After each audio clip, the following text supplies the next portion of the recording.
BPSC TRE 4.0 को लेकर के महाआंदोलन होने जा रहा है, क्या कहिएगा उन जो भी आंदोलन कर रहे हैं वो हमारे बिहार के ही तो लोग हैं और उनकी कोई बात होगी तो सुनेंगे। अब एक चिट्ठी निकलेगी और सारे चिट्ठी खत्म हो जाएंगे। बिहार की जाति है जो कभी जाती ही नहीं है, कैसे चली जाएगी।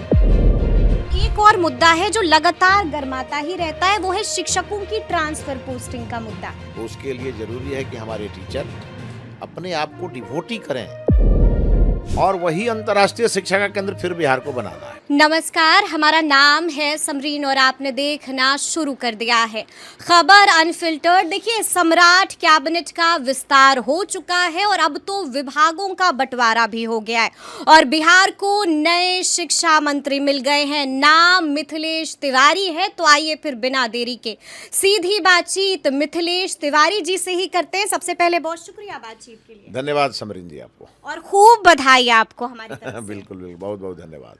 अच्छा, क्या लगता है शिक्षा विभाग आपको क्यों दिया गया, आप पर भरोसा क्यों किया गया? ये तो माननीय मुख्यमंत्री जी जाने। माननीय मुख्यमंत्री जी ने कुछ हमें विशेष देखा होगा और उन्होंने मुझे दिया है। बहुत विश्वास हम पर उन्होंने किया है, तो उनके विश्वास पर हमको खरा उतरना है।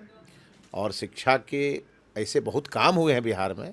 माननीय नीतीश कुमार जी के समय में शिक्षा विभाग में बहुत काम हुआ है, लेकिन और इसको तेज करना है।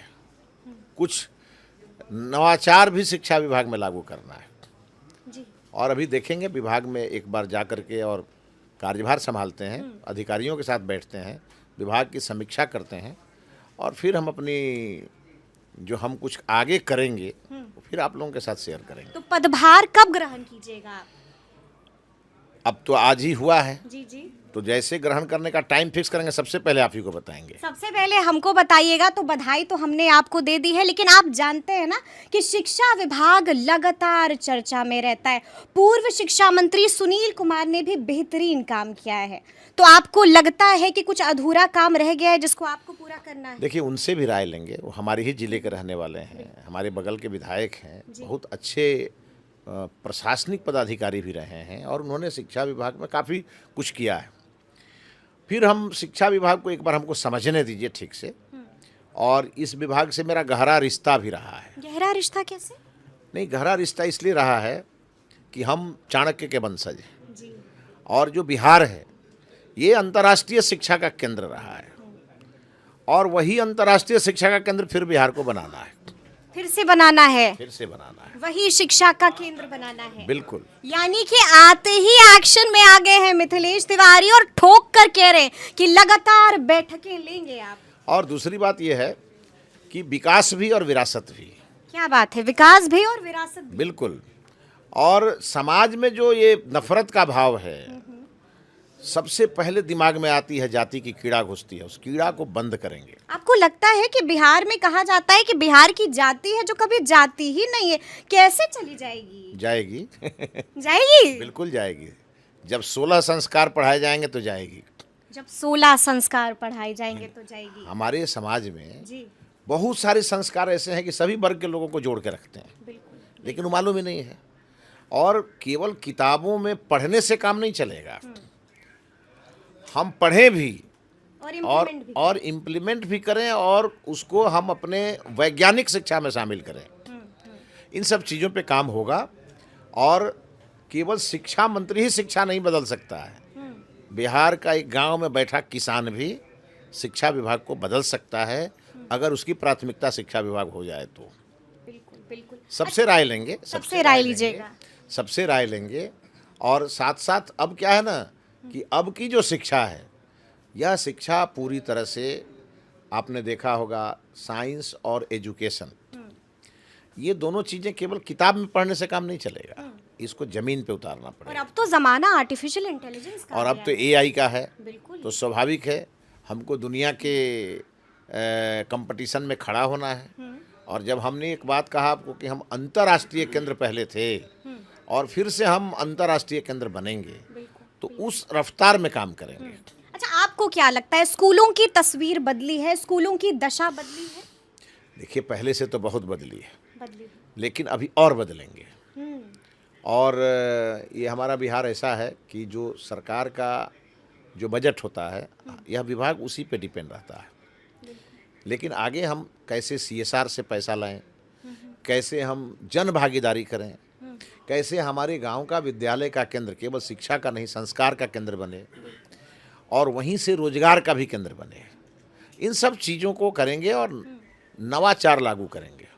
अच्छा, आपको मालूम है ना, देखिए आज आपने जो है वो शिक्षा मंत्री आप बने हैं, विभागों का बंटवारा भी हो गया है, लेकिन कल एक महाआंदोलन होने जा रहा है। BPSC TRE 4.0 को लेकर के महाआंदोलन होने जा रहा है, क्या कहिएगा उन अभ्यर्थियों को? अब एक बार हमको विभाग में बैठने दीजिए और हम बात करेंगे उन लोगों से, उनकी कोई भी जायज़ मांगे होंगी उसको समझेंगे, माननीय मुख्यमंत्री जी से डिस्कशन करेंगे और बिहार को पटरी पे लाने के लिए, और जो भी आंदोलन कर रहे हैं वो हमारे बिहार के ही तो लोग हैं और उनकी कोई बात होगी तो सुनेंगे और सुनने के बाद जो आवश्यक करना होगा उसको करेंगे। अच्छा, एक और मुद्दा है जो लगातार गरमाता ही रहता है, वो है शिक्षकों की ट्रांसफर पोस्टिंग का मुद्दा। क्या लगता है आपको, इसको आप पूरी तरह से कर लीजिएगा ना, यानी कि शिक्षकों को खुश कर दीजिएगा ना? देखिए, नई नीति ले अगर आएंगे। शिक्षकों को केवल और केवल एजुकेशन सिस्टम को दुरुस्त करने में लगाना है और हमारे विद्यालय हमारे लिए केवल सर्टिफिकेट के केंद्र नहीं बने, हमारे नॉलेज के केंद्र बने, तो उसके लिए ज़रूरी है कि हमारे टीचर अपने आप को डिवोटी करें अपने जहाँ जिस स्कूल में भी हैं, और उसके लिए ज़रूरी है कि उनकी समस्या का अंत हो। बिल्कुल, यानी कि ट्रांसफर पोस्टिंग को लेकर के भी आप ऐसी नीति तैयार कीजिएगा जो शिक्षकों के हित में हो। बिल्कुल करेंगे, जो आवश्यक होगा शिक्षा विभाग को ठीक करने के लिए वो करेंगे। जहाँ हमको दिक्कत आएगी माननीय मुख्यमंत्री जी से राय लेंगे और उसको आगे बढ़ाएंगे। यानी कि गुड न्यूज़ देने वाले हैं मंत्री जी। गुड के लिए ही बैठे हैं हम लोग, बैड के लिए तो आए नहीं हैं। बिल्कुल बिल्कुल, एक अंतिम सवाल है मेरा आपसे, पहली कलम से कौन कौन से बड़े बड़े आदेश निकाल देंगे मंत्री जी? अब विभाग में जाने दीजिए हमको, और एक बात तो मैं जानता हूँ, यह ऐसा विभाग है कि सुबह कोई चिट्ठी निकलती है, दोपहर में कोई चिट्ठी निकलती है, शाम को कोई निकलती है। अब एक चिट्ठी निकलेगी और सारे चिट्ठी खत्म हो जाएंगे।